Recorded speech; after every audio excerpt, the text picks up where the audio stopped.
You wake up wanting something: coffee, validation, progress, the feeling that today will be different. Before your eyes fully open, the wanting has already started. It's automatic, invisible, like breathing.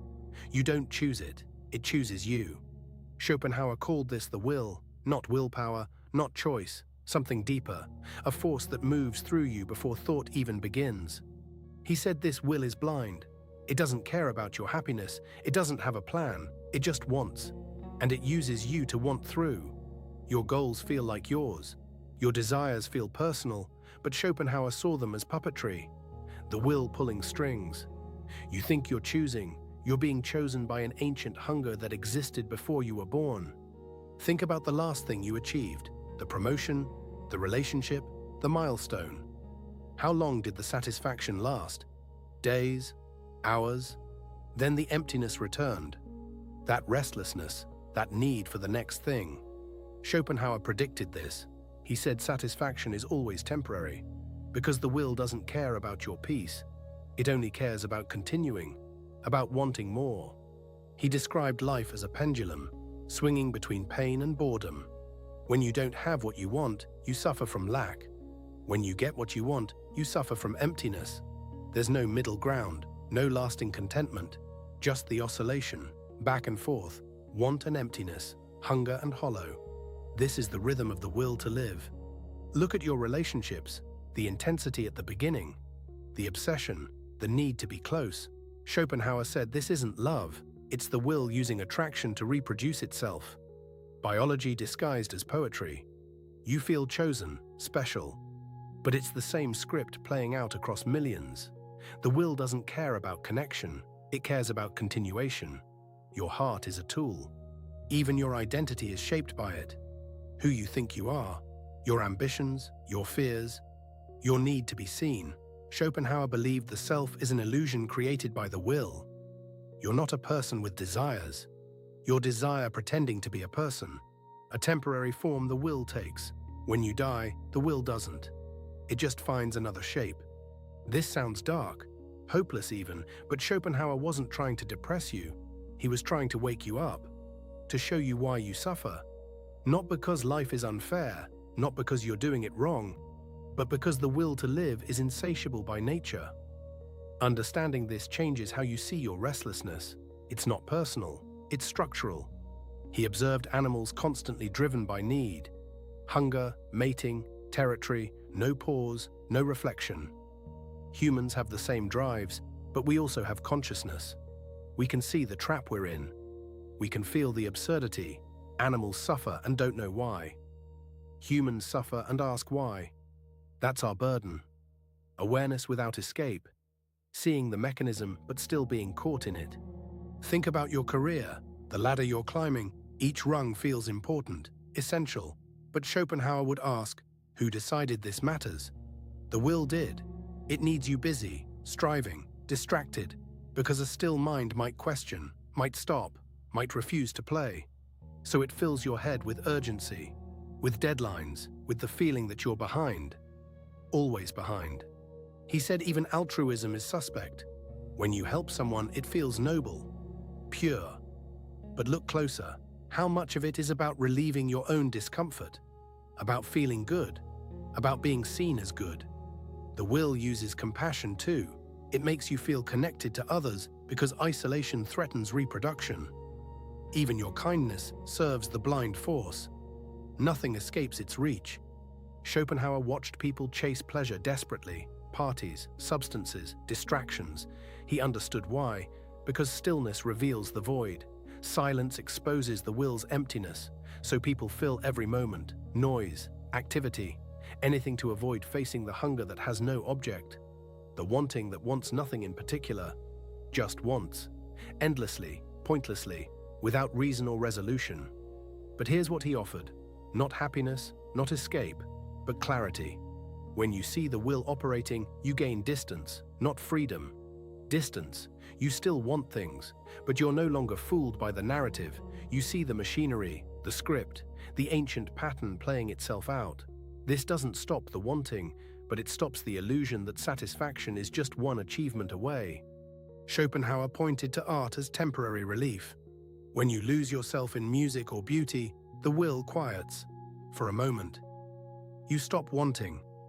You just perceive. No agenda, no hunger, pure observation. This is why art feels sacred.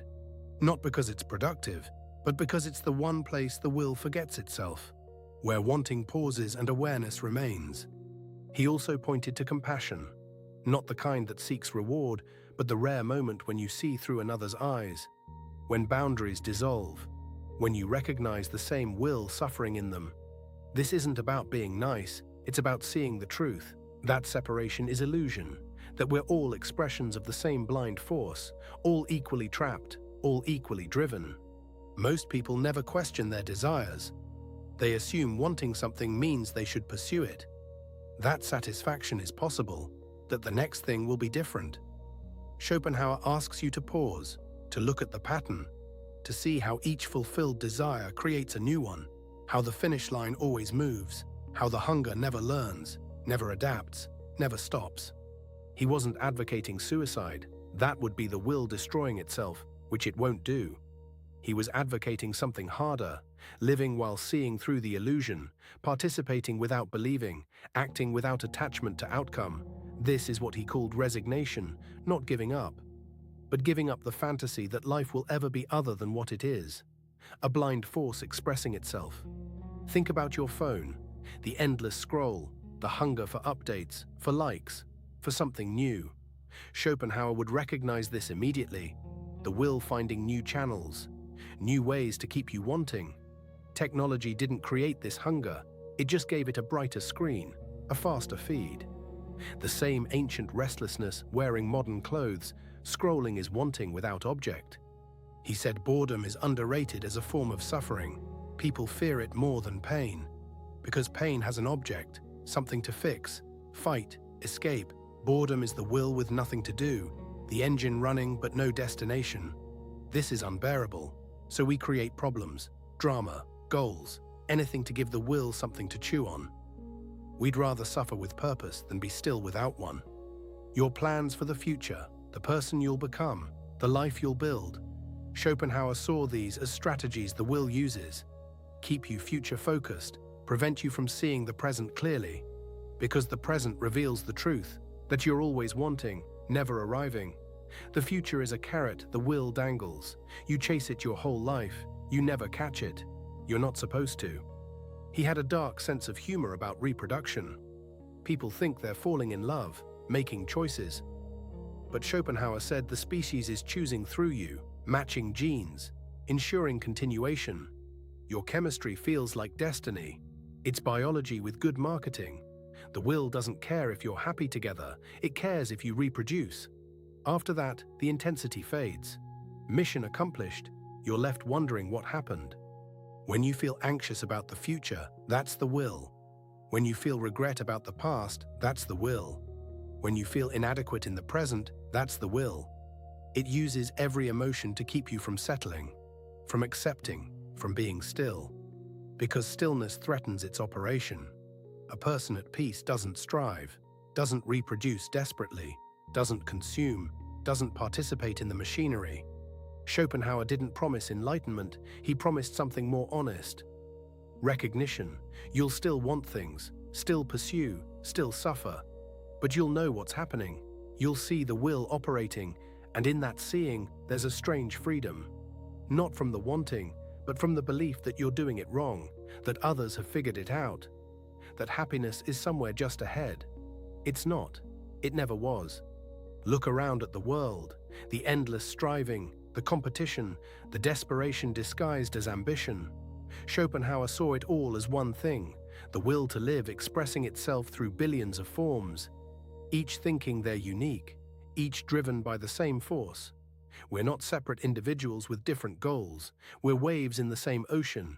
Each wave thinks it's going somewhere, but it's just the water moving, always moving, never arriving. He wrote that life is suffering not as punishment, but as nature. The will is structured to want. Wanting means lacking. Lacking means suffering. This is the equation. You can't change it. You can only see it clearly. And seeing it clearly means you stop asking, why am I not happy? You start asking, how could I be? The structure doesn't allow it.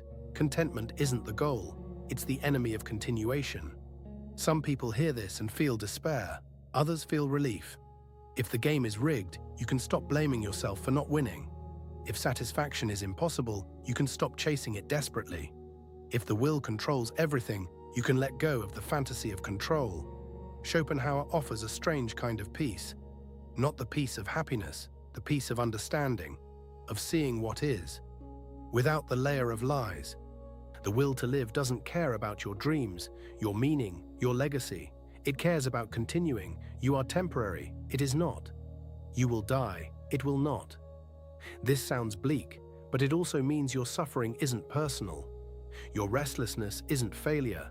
Your inability to be satisfied isn't weakness. It's design. You're functioning exactly as intended. The question is, now that you know, what will you do differently? Schopenhauer spent his life studying this, writing about it, warning people. Most ignored him during his lifetime, too dark, too honest. But after he died, the world caught up. Because once you see the will operating, you can't unsee it. It's in every advertisement, every relationship, every ambition, every moment of restlessness. The blind force moving through everything, wanting without reason, continuing without purpose, using you, using everyone, forever.